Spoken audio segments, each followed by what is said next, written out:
رسول پاک صلی اللہ علیہ وسلم احساس والے نبی ہیں، اور احساس حضور نے امت کا کیا، احساس والی زندگی گزاری، ہر لمحہ محبوب پریشان رہے۔ یہ تھوڑا عرصہ پہلے ڈاکٹر ہارون صاحب مسلمان ہوئے ہیں، اور ابھی انہوں نے 2-3 کتابوں کا انگریزی میں ترجمہ کیا ہے، اور بھی کچھ کتابوں پہ وہ کام کر رہے ہیں۔ ہالینڈ کے رہنے والے ڈاکٹر صاحب ہیں۔ توجہ ہے میری بات پر آپ عزیزوں؟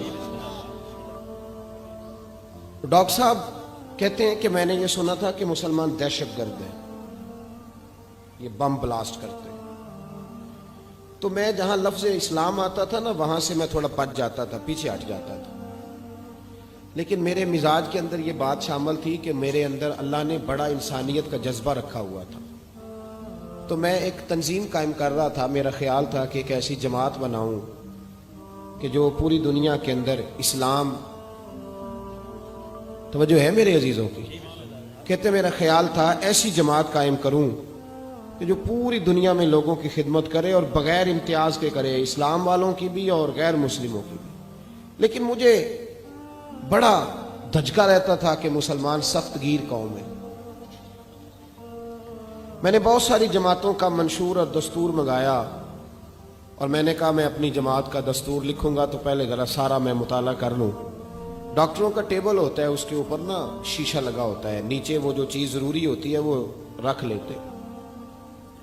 کہتے ایک مصر کے مولانا صاحب آئے ہوئے تھے ہالینڈ کے دورے پر، اچھی انگریزی جانتے تھے، تو کسی وجہ سے علیل ہو گئے۔ میرے پاس وہ آئے اور انہوں نے دیکھا کہ میں انسانی حقوق پر کچھ لکھ رہا ہوں، کام کر رہا ہوں، تو وہ دیکھ کر کے مجھے کہنے لگے کہ ڈاکٹر صاحب آپ کوئی تنظیم قائم کر رہے ہیں؟ میں نے کہا ہاں۔ تو کہتے انہوں نے ہلکا سا ٹچ دیا، زور نہیں دیا، اور ویسے بھی جو ہلکی بات ہوتی ہے وہ ذرا دل میں جلدی بیٹھ جاتی ہے۔ کہتے ہیں ہلکا سا ٹچ دیا، کہنے لگے اگر کبھی موقع ملے تو میرے نبی پاک کی بھی سیرت پڑھ کے دیکھیں، بس ہلکی سی بات، اور وہ جملہ چھوڑ گئے۔ اعلیٰ حضرت فاضل بریلوی علیہ رحمہ نے لکھا ہے ضروری نہیں کہ تم جو کہہ رہے ہو وہ منوا کے اٹھو، لیکن میسج ضرور چھوڑ دیا کرو۔ جب انسان کے ذہن میں بات ہوتی ہے یہاں سٹاک ہوتا ہے جب بات کا، تو جب وہ کام کرنے لگتا ہے تو ایک دفعہ وہ بات سامنے ضرور آتی ہے۔ کہہ دیا کرو۔ انہوں نے کہہ دیا کہ ڈاکٹر صاحب ایک دفعہ حضور کی سیرت بھی پڑھ لیں۔ کہتے ہیں میرے ذہن میں بات بیٹھ گئی، مصروف آدمی تھا، زیادہ تو نہیں میں مطالعہ کر سکتا تھا، لیکن میں ایک دن 10 منٹ گھر میں ملے تھے تو میں کمپیوٹر پہ بیٹھا، اور میں نے کہا کہ انگریزی میں جو کتابیں حضور سید عالم صلی اللہ علیہ وسلم کی سیرت کی ہیں ان کو ذرا دیکھتا ہوں۔ تو فرماتے ہیں کہ میں نے نیٹ پہ سرچ کیا، پہلی حدیث آئی اور میں کلمہ پڑھ کے مسلمان ہو گیا۔ حدیث کہاں ہے؟ سبل الہدی والرشاد میں بھی ہے، کنز المال میں بھی ہے، مسند احمد میں بھی ہے، ابن اسحاق میں بھی ہے، ابن اشام میں بھی ہے، اور شاید سیرت کی تمام کتابوں میں آپ کو روایت مل جائے۔ نبی پاک صلی اللہ تعالی علیہ وسلم کی حدیث اور روایت کرتے ہیں حضرت سلمان فارسی رضی اللہ تعالیٰ عنہ، اور ساتھ ہیں سیدنا بلال حبشی رضی اللہ تعالیٰ عنہ۔ فرماتے ہیں ہم گھر سے نکلے، حضور نے فرمایا ذرا جلدی چلو ایک ضروری کام ہے۔ فرماتے ہیں بڑی تیزی کے ساتھ آج روٹین سے ہٹ کر محبوب نے تیز تیز قدم مبارک اٹھائے، تیز تیز، اور فرماتے ہیں ایک گلی ہم نے کراس کی، دوسری گلی میں جو پہنچے تو پھٹے پرانے کپڑے، سادی سی بی بی، اور حالت بتاتی تھی کہ بیچاری کسی غریب گھر کی ہے۔ وہ سڑک پہ کھڑی تھی اور رو رہی تھی۔ میرے کریم رسول نے فرمایا بلال اسے پوچھو کیا مسئلہ ہے، کیوں روتی ہے؟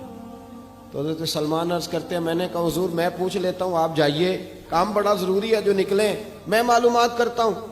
تو محبوب نے فرمایا نہیں، اس کے آنسو پوچھنے سے ضروری کوئی کام بھی نہیں، پہلے اس کی داد رسی ہوگی، اسے پہلے پوچھا جائے گا۔ روتے نہیں رہتے لوگ گھروں میں، لوگ گزر نہیں جاتے چپ کر کے؟ کتنے لوگ تڑپتے، کون احساس کرتا ہے؟ نبی پاک سید عالم صلی اللہ علیہ وسلم رکے اور اس خاتون سے پوچھا کیا بات ہے؟ اس نے کہا کہ بات کوئی بھی نہیں، میرا ایک ہی موٹا سا مسئلہ ہے۔ کہا وہ کیا؟ کہنے لگی میں غریب ہوں، اور غریبی بذات خود بہت بڑا گناہ ہوتی ہے، لوگ بڑا جرم سمجھتے ہیں اس کو، بذات خود میں نے شروع میں کہا نا کہ مذہبی سٹیج کی بھی صدارت غریب آدمی نہیں کر سکتا، کیونکہ غریب جو ہوا جہد کول دتھی ہونی انہیں نیڑے بہنا ہے نا جی، جہد کول نہیں انہیں تو پیچھے جا کے بہنا اینڈ تے کول کہڑا دتھی ہے۔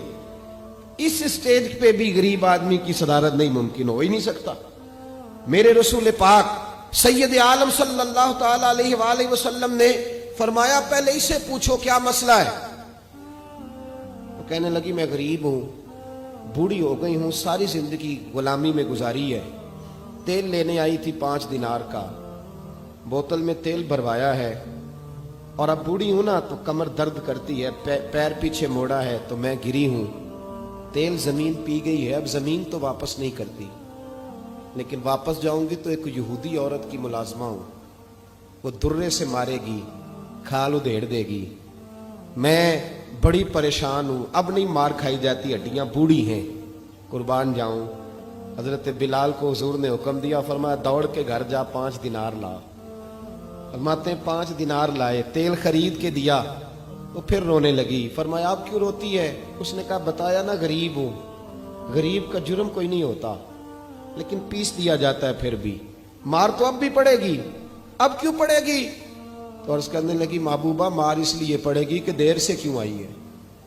تو میرے کریم رسول اور وہ بی بی حضور ابھی آئے ہیں مدینہ طیبہ، امام یوسف صالحی فرماتے ہیں ابھی آئے تھے حضور، سبل الہدیٰ والرشاد کے مصنف کہتے ہیں ابھی آئے تھے نبی پاک، وہ جانتی بھی نہیں تھی۔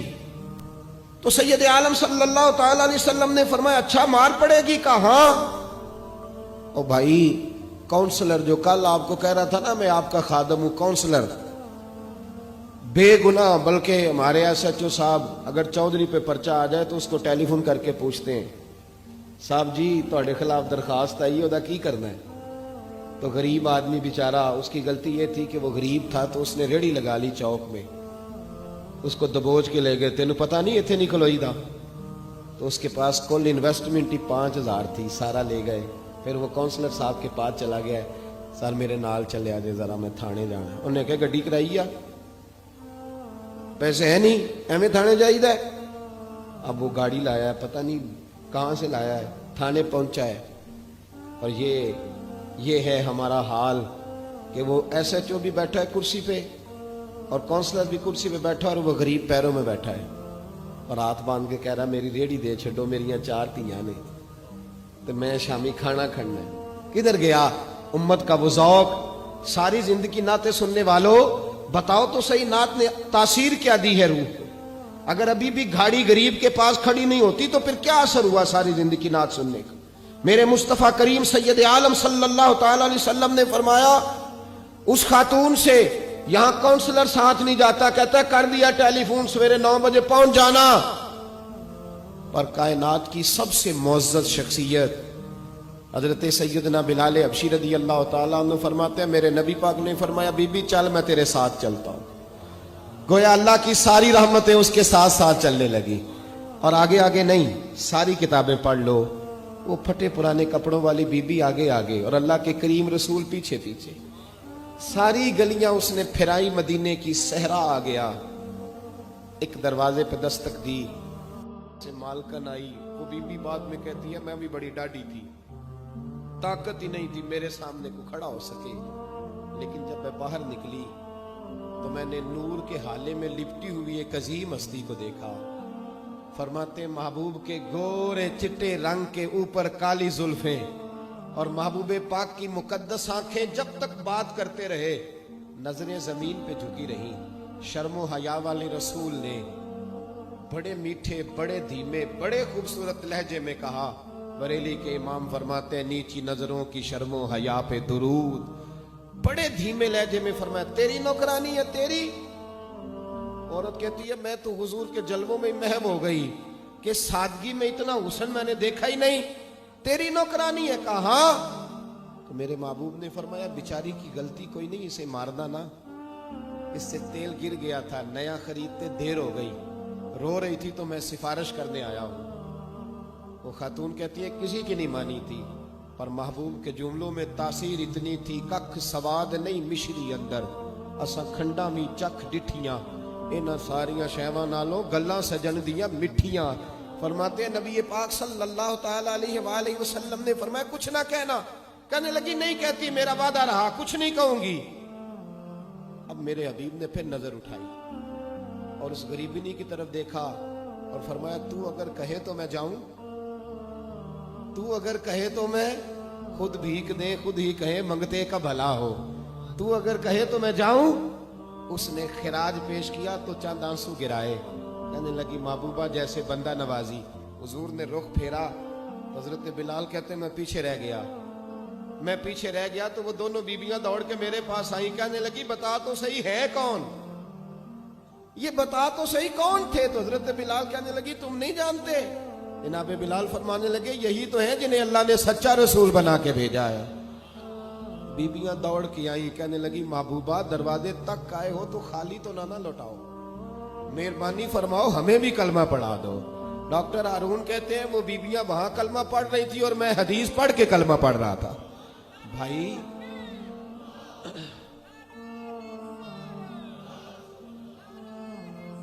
اگر دولت احساس ہے نا پھر تو زندہ ہے. جو زندہ ہوتا ہے اس میں لچک ہوتی ہے, جو مر جاتا ہے وہ اکڑ جاتا ہے. اگر زندگی ہے تو پھر احساس ہونا چاہیے. اگر تیرے اندر زندگی ہے تو پھر احساس ہے, اور اگر تیرے اندر احساس نہیں رہا نا تو پھر زندگی زندہ دلی کا نام ہے. مردہ دل کیا خاک جیا کرتے, احساس سے مروت پیدا کر. تھوڑا سا دائیں بائیں بھی دیکھیں, تھوڑا پلٹ کر بھی دیکھیں کہ کہیں آپ کی ضرورت تو نہیں.